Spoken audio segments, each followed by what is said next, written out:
6 times here at Sundance. Yeah. What's your favorite part about it? I actually really like arriving and being like, wow, it's really real again. Time's Up campaign was announced today. Oh.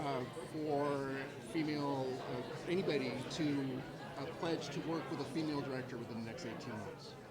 Sure, I'm already doing that. That's already what I do, yeah. Why is that important? Why is it important? I mean, I think it's important to work not just with female directors, but directors who are not only white men, because we live in patriarchy, and that is the primary voice that we hear all the time.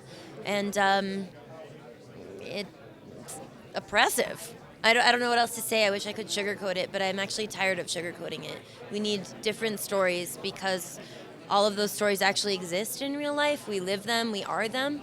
And I'm a little tired of acting like it's something other than what it is. I'm in Zach. One more time. Hi, Zach, right over here. There we go. Straight ahead. Right here. Hi, Zach. I would say this. I'm not trying to jump on any bandwagon. I don't believe in that stuff.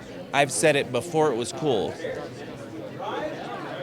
It only helps production when there's a lot of representation. It's mathematical. It's not like, oh, God, I gotta hire women. No, you hire them because they're really good at their jobs. I have a show that I like to hire women because I like to work with them. And women directors, I've only worked with a few. That filter is needed. It really, really is. And I'm not trying to be like PC. It's just the way it is. I've always felt that way. I would love to work with a female director in the next 18 months. I think the trick is making sure there's a female director who wants to work with me in the next 18 months. That's the hard part. But no, I think it's a wonderful and laudable goal.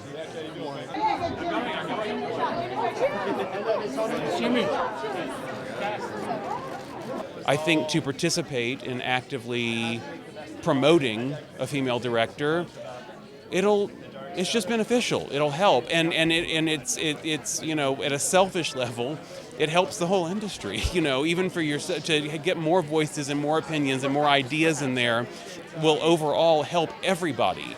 I think that's hard to see sometimes. I think it's very hard when things are changing and shifting. It feels scary, and it feels like I've succeeded while things are this way. Maybe I won't succeed if they go. And I think for the most part, that's just not true. I think that in a situation like that, the more voices, the more everyone actually ends up benefiting. Eyes back to me. Good. Take a little step forward. Great. A little tighter here. Really nail the face. I work with Tessa, and she's amazing, and she's someone who really puts her money where her mouth is. Like that's who she is. She's incredible, and if she's doing that, I mean, I just got done working with Mimi Leader, a female director, and this is what's really embarrassing. I've been making movies for 12, 14 years, somewhere around there. She is the first woman director that I've ever worked with, which is if you consider the population that there are more women than men, that's kind of crazy, statistically speaking. That being said, I'm with Tessa. I'm actually developing a film right now, and we're looking for female directors to do that. So that is something very important to us. It's a very feminine story, and so we wanted somebody who can sort of carry that voice. But also, just in general, I agree.